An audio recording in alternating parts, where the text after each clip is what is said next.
Hi friends, ஒரு சூப்பரான Kerala style மீன் குழம்பு எப்படி செய்யுதுன்னு பார்க்கலாம் வாங்க. அதுக்கு ஃபஸ்ட்டு ஒரு கடாயில் கொஞ்சமாக எண்ணெய் சேர்த்துக்கோங்க. நான் இன்றைக்கி ஃபுல்லாகவே நல்லெண்ணெய் தான் எடுத்திருக்கேன். மீன் குழம்பு இந்த மாதிரி ஒரு கத்திரிக்காய் புளி குழம்பு, சுண்டைக்காய் குழம்பு எல்லாமே நல்லெண்ணெய் ஊற்றி செஞ்சோம் அப்படின்னா டேஸ்ட் உண்மையுமே ரொம்பவே சூப்பராக இருக்கும். ஃபஸ்ட்டு அதுக்கு எண்ணெய் நல்லா சூடானதுக்கப்புறமா ஒரு 20 to 30 சின்ன வெங்காயம் பார்த்திங்கன்னா ஆட் பண்ணிக்கோங்க.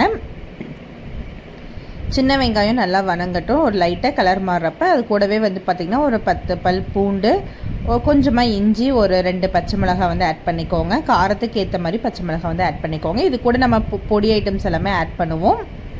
இது வணக்கி அரைக்க போகிறோம் அப்படிங்கிறனால நான் ஒரு 2 பச்சை மிளகாய் மட்டும் ஆட் பண்ணியிருக்கேன்.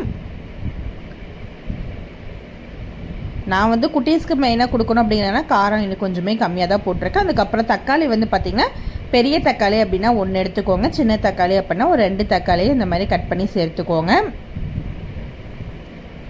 இது நல்லா வணங்கட்டும். தக்காளி நல்லா வணங்கட்டும். அதனால் மூடி போட்டு மூடி வச்சுருங்க. அப்போ தான் தக்காளி சீக்கிரமாக வணங்கும். பாருங்கள், நான் ஓரளவுக்கு பாதி தக்காளி பார்த்திங்கன்னா வணங்கிருச்சு. இன்னுமே நல்லா தக்காளி பார்த்திங்கன்னா நல்லா வணங்கட்டும். அப்போ தான் தக்காளியோட பச்சை வாசங்கள் இருக்காது. ஸோ பாருங்கள், இப்போ பாருங்கள், திருப்பி நான் நல்லா மூடி போட்டு வச்சுட்டேன். இப்போ தக்காளி நல்லா வணங்கிருச்சு.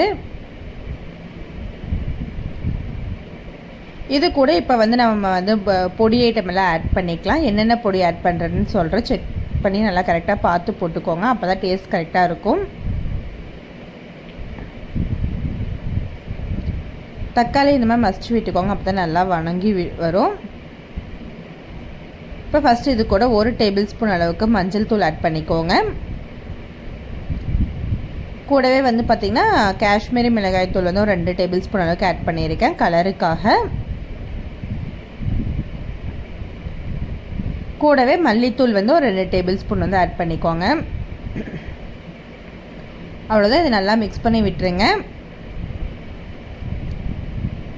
இதை நல்லா மிக்ஸ் பண்ணி நல்லா மூடி போட்டு மூடி வச்சுருங்க. எண்ணெய் நல்லா பிரிஞ்சு வரட்டும். அந்தளவுக்கு நல்லா மூடி போட்டு மூடி வச்சுருங்க.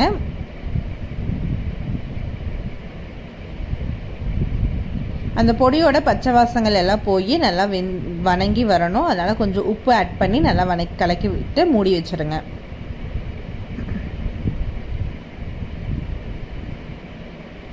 எண்ணெய் பத்தாத மாதிரி இருந்துச்சு அப்படின்னா நீங்கள் இன்னும் கொஞ்சமே எண்ணெய் ஆட் பண்ணிக்கோங்க. இப்போ பாருங்கள், நம்ம எண்ணெயெல்லாம் தனியாக பிரிஞ்சு வந்துருச்சு. சூப்பராக பொடி எல்லாமே வணங்கி பச்சை வாசங்கள் இல்லாமல் நல்லா வணங்கி இருக்குது. இப்போ இதை நம்ம நல்லா ஆற வச்சிடலாம். ஆறினதுக்கப்புறமா மிக்ஸி ஜாரில் ஆட் பண்ணி ஃபைன் பேஸ்ட்டாக அரைச்சி எடுத்துக்கலாம். ஃபஸ்ட்டு இப்போ இதை நம்ம நல்லா ஃபேன் காற்றுல பார்த்திங்கன்னா ஆற வச்சு அரைச்சி எடுத்துக்கலாம். மிக்ஸி ஜாரில் ஆட் பண்ணி அரைச்சிக்கோங்க. அதுக்கப்புறம் அதே கடாயில் திரும்பவும் நல்லெண்ணெய் ஆட் பண்ணிக்கோங்க. ஒரு 3 to 4 டேபிள் ஸ்பூன் அளவுக்கு ஆட் பண்ணிக்கோங்க. எண்ணெய் நல்லா காஞ்சதுக்கப்புறமா கொஞ்சமாக கடுகு சேர்த்துக்கோங்க. ஒரு 1/2 டேபிள் ஸ்பூன் அளவுக்கு கடுகு.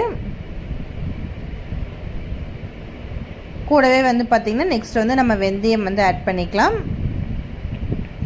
கடுகு நல்லா எண்ணெய் காஞ்சு பொரிஞ்சு வரட்டும். அதுக்கப்புறம் ஒரு 1/2 டீஸ்பூன் அளவுக்கு வெந்தயம், ஒரு கொத்து கருவேப்பிலை தழை, கருவேப்பிலையெல்லாம் நல்லா பொரிஞ்சிட்டோம். பொரிஞ்சதுக்கப்புறமா இஞ்சி பூண்டு பேஸ்ட் ஆட் பண்ணிக்கலாம். ஒரு டேபிள் ஸ்பூன் அளவுக்கு இஞ்சி பூண்டு பேஸ்ட் ஆட் பண்ணிக்கோங்க. நான் ரெடிமேட் வாங்கினது இருந்ததுங்க அப்படின்னா அது யூஸ் பண்ணிட்டு நீங்கள் ஹோம்மேட் அரைச்சதுமே யூஸ் பண்ணிக்கலாம். இல்லை அப்போதைக்கு நல்லா மிக்சியில் அரைச்சோ இல்லை இடிக்கல்ல இடித்து கூட சேர்த்துக்கோங்க. இந்த மாதிரி அதை எல்லாம் எண்ணெயில் மிக்ஸ் பண்ணி நல்லா வணக்கி விட்டுருங்க. இப்போ நம்ம அரைச்சி வச்சுருக்க பேஸ்ட்டை இது கூட ஆட் பண்ணிக்கலாம்.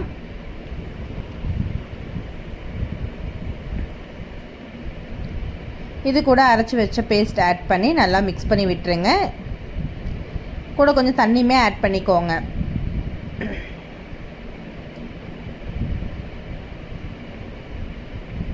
நான் மிக்ஸி ஜாரில் அரைச்சா உங்களுக்கு ஆட்டாங்கல்லோ இல்லை அம்மிக்கல்லோ இருந்துச்சு அப்படின்னா அதில் கூட அரைங்க. டேஸ்ட் இன்னுமே சூப்பராக இருக்கும்.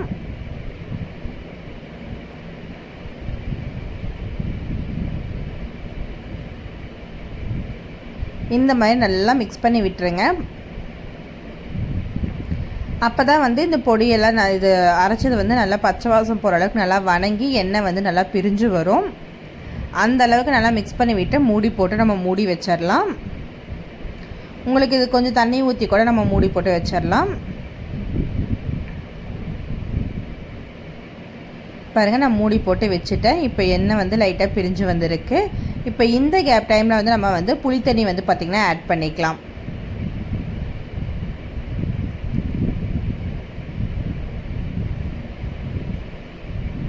இது நல்லா மிக்ஸ் பண்ணி விட்டுட்டு புளி வந்து ஒரு எலுமிச்சம்பழ சைஸ் அளவுக்கு நான் வந்து புளி வந்து பார்த்திங்கன்னா ஊற வச்சு எடுத்துருந்தேன். அது கூட ஒரு 200 ml தண்ணி ஊற்றி ஊற வச்சாச்சு. அதை அப்படியே வடிகட்டி எடுத்துக்கலாம். இப்போ இந்த அளவுக்கு தண்ணி வந்து பார்த்திங்கன்னா இருக்குது. குழம்பு வந்து இன்னுமே உங்களுக்கு வந்து தண்ணியாட்ட வேணும் இல்லை கெட்டியாக வேணும் அப்படின்னா நம்ம அதுக்கேற்ற மாதிரி நல்லா கொதிக்க வச்சா போதும். நான் வந்து இது கூட எக்ஸ்ட்ரா ஒரு 100 ml தண்ணி வந்து பார்த்திங்கன்னா ஆட் பண்ணியிருக்கேன். ஏன்னா இது நல்லா கொதிச்சு வந்ததுக்கப்புறமா தான் நம்ம மீன் போட்டு திருப்பியும் ஒரு 5 நிமிஷம் கொதிக்க வைக்க போகிறோம். ஸோ அதனால் இந்த அளவுக்கு வந்து பார்த்திங்கன்னா தண்ணி வந்து இருக்குது. இப்போ எனக்கு வேணுங்கிற அளவுக்கு தண்ணி ஊற்றி கொதிக்க வச்சாச்சு.